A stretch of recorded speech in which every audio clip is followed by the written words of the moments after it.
ओम शनिश्चराय नमः। आप सभी भक्तों का दिन शुभ और मंगलमय हो। भगवान शनिदेव की कृपा दृष्टि आप सभी पर बनी रहे। आज शनिवार का दिन है और आज शनिवार के दिन शनि देव की पूजा की जाती है। इस दिन शनि देव की पूजा करने से वे प्रसन्न होते हैं और भक्तों के कष्ट दूर करते हैं। जिनकी कुंडली में शनि दोष, शनि की साढ़े साती या ढैया होती है, उनको शनिवार का व्रत करना चाहिए और शनिवार व्रत कथा पढ़नी चाहिए। शनि देव की इस कथा का श्रवण करने से सभी कष्ट दूर हो जाते हैं और शनि देव की कृपा प्राप्त होती है। मित्रों, कथा को पूर्ण निष्ठा और विश्वास के साथ शुरू से अंत तक श्रवण करें और साथ ही चैनल को सब्सक्राइब भी जरूर कर लें, ताकि इस प्रकार की कथाओं का श्रवण करके आप रोजाना पुण्य फल प्राप्त कर सकें। प्रेम से बोलिए शनि देव महाराज की जय। बहुत समय पहले की बात है, जब देवी देवता, ऋषि मुनि आदि स्वर्ग लोक से लेकर भूलोक तक विचरण कर सकते थे।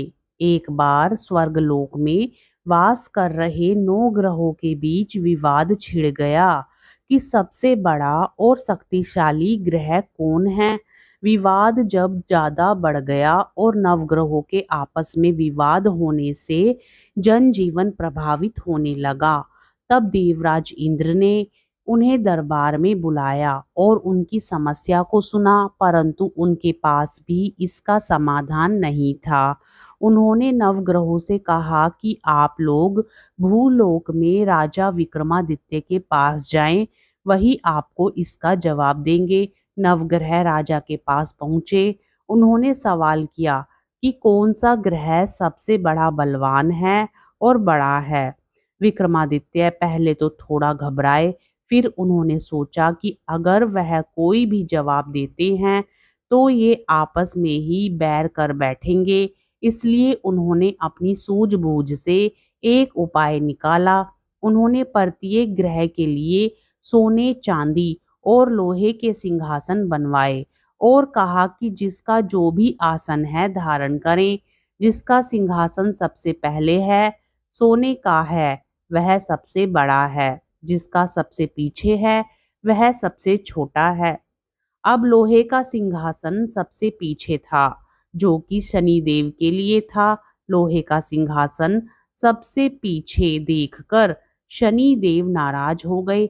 उन्होंने विक्रमादित्य से कहा कि अरे मूर्ख, सूर्य, बुध, शुक्र एक राशि में 1 महीने और मंगल 1.5 महीने और चंद्रमा 2 महीने और बृहस्पति 13 महीने रहते हैं, लेकिन मैं एक राशि में 2.5 साल से लेकर 7 साल तक रहता हूँ।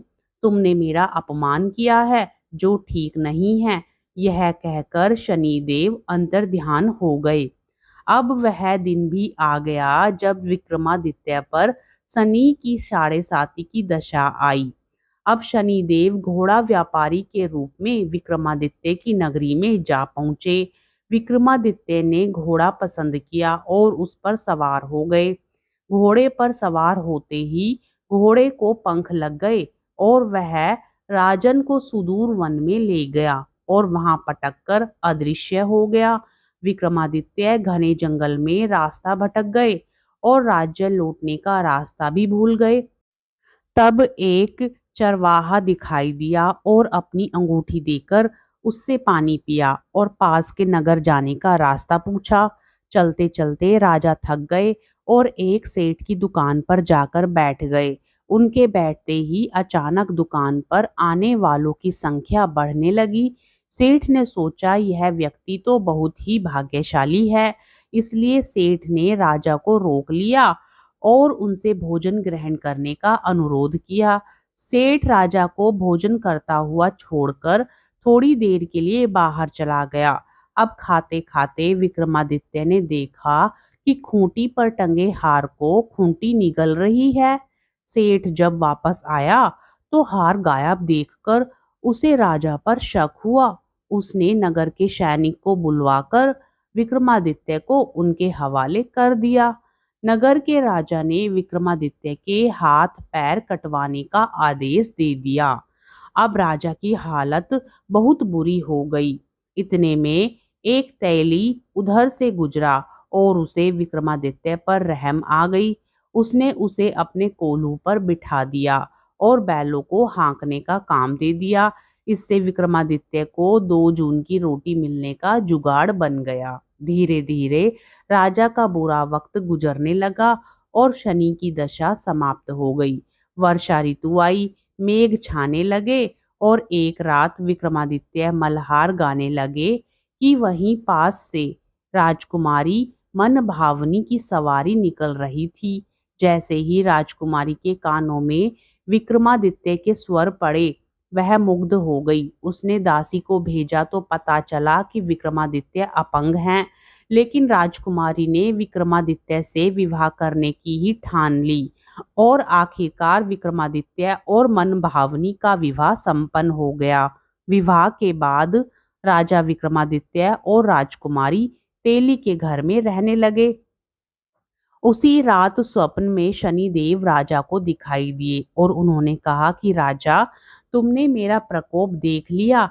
मैंने तुम्हें अपने अपमान का दंड दिया है। विक्रमादित्य को सारी बातें याद आई और उन्होंने शनिदेव से क्षमा मांगी और कहा कि शनिदेव, मुझे आपकी शक्तियों का अच्छे से ज्ञान हो गया है और आपसे विनती है कि जैसे मेरे साथ किया है वैसे किसी के साथ मत कीजिएगा। तब शनिदेव ने कहा कि ठीक है, मैं तुम्हारी प्रार्थना स्वीकार करता हूँ। आज के बाद जो भी मेरे लिए व्रत रखेगा, मेरी पूजा करेगा और व्रत कथा सुनेगा, वह सभी कष्टों से मुक्त हो जाएगा और उसकी सभी मनोकामना पूर्ण हो जाएगी। इतना कहकर शनिदेव अदृश्य हो गए।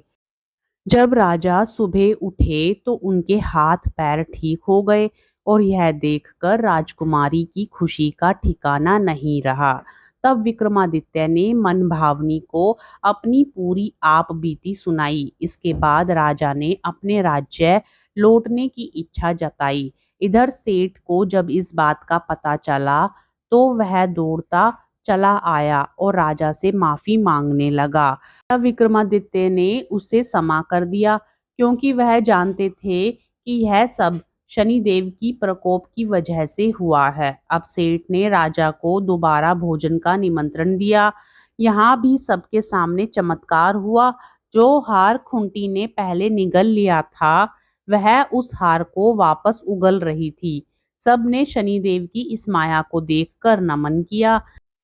नगर के सेठ ने भी अपनी कन्या का विवाह राजा के साथ कर दिया। अब विक्रमादित्य अपनी 2 पत्नियों के साथ अपने राज्य वापस लौटे तो नगर वासियों ने हर्ष के साथ उनका स्वागत किया। अगले दिन राजा विक्रमादित्य ने नगर में घोषणा करवाई कि शनि देव 9 ग्रहों में से सबसे शक्तिशाली हैं। प्रत्येक महिला और पुरुष को शनिवार के दिन शनि देव की पूजा करनी चाहिए और व्रत कथा का श्रवण करना चाहिए। बोलिए शनि देव महाराज की जय। शनिवार के दिन पीपल देवता की कथा भी श्रवण की जाती है। तो आइए श्रवण करते हैं पीपल देव की कथा। एक बुढ़िया थी, उसने अपनी बहू से कहा, तू दूध दही बेच के आ। वह बेचने गई तो रास्ते में औरतें पीपल की पथवारी सींच रही थी। उनको सींचता देखकर बहू ने पूछा कि तुम यह क्या कर रही हो। औरतें बोली कि हम पीपल पथवारी सींच रही हैं, इससे अन्न और धन होता है। 12 वर्ष का बिछड़ा हुआ पति मिल जाता है। बहू बोली, ऐसी बात है तो तुम पानी से सींचती हो, मैं तो दूध से सींचूंगी। गुजरी बहू रोजाना दूध दही बेचने नहीं जाती। वह रोजाना दूध को पीपल में और दही पथवारी में सींचती। सास दूध दही का दाम मांगती तो कह देती महीना पूरा हो जाने पर ला कर दूंगी। फिर महीना पूरा हो गया। पूर्णिमा के दिन बहू पीपल पथवारी के पास जाकर बैठ गई। पथवारी ने पूछा, तुम मेरे पास क्यों बैठ गई? बहू बोली कि सास दूध दही का दाम मांगेगी। पीपल पथवारी बोली कि मेरे पास क्या दाम रखा है, ये भरा डींडा पान पतूरा, इसको ले जा। बहू ने वही ले जाकर कोठरी में रख दिया और डर के मारे कपड़ा ओढ़कर सो गई। सासू बोली, पैसे ले आई बहू? बहू बोली, कोठरी में रखे हैं। सासू ने कोठरी खोल के देखी तो देखा हीरा मोती जगमगा रहे हैं। सासू बोली, बहू इतना धन कहाँ से लाई? बहू ने आकर देखा तो सच्ची में ही धन भरा हुआ है। बहू ने सास को सारी बात बता दी। सास ने कहा, अब की बार मैं भी पीपल की पतवारी सींचूंगी। फिर सास दूध दही तो बेच आती, हांडी धोकर पीपल पतवारी में चढ़ा देती। आकर बहू से कहती, मेरे से दाम मांग। वह कहती, सासू जी कोई बहू भी दाम मांगती है। मगर सासू कहती, तू मांग। बहू बोली, सासू जी पैसे ले आओ। तो सास पीपल पतवारी के पास जाकर बैठ गई। पीपल पतवारी ने सास को पान पतूरा भरा डींडा दिया। उसने ले जाकर कोठरी में रख दिया। बहू ने खोलकर देखा तो उसमें कीड़े मकोड़े बिलबिला रहे हैं। बहू ने कहा, सासू जी यह क्या? सास ने आकर देखा और बोलने लगी, पीपल पतवारी बड़ी दोगली पटपीटन है। इसको तो धन दिया, मुझको कीड़ा मकोड़ा दिया। तब सब कोई बोलने लगे कि बहू तो सत की भूखी सींची थी, तुम धन की भूखी थी। हे पतवारी माता, जैसा बहू को दिया वैसा सबको देना, जैसा सास को दिया वैसा किसी को ना देना। बोलिए पीपल की पतवारी माता की जय।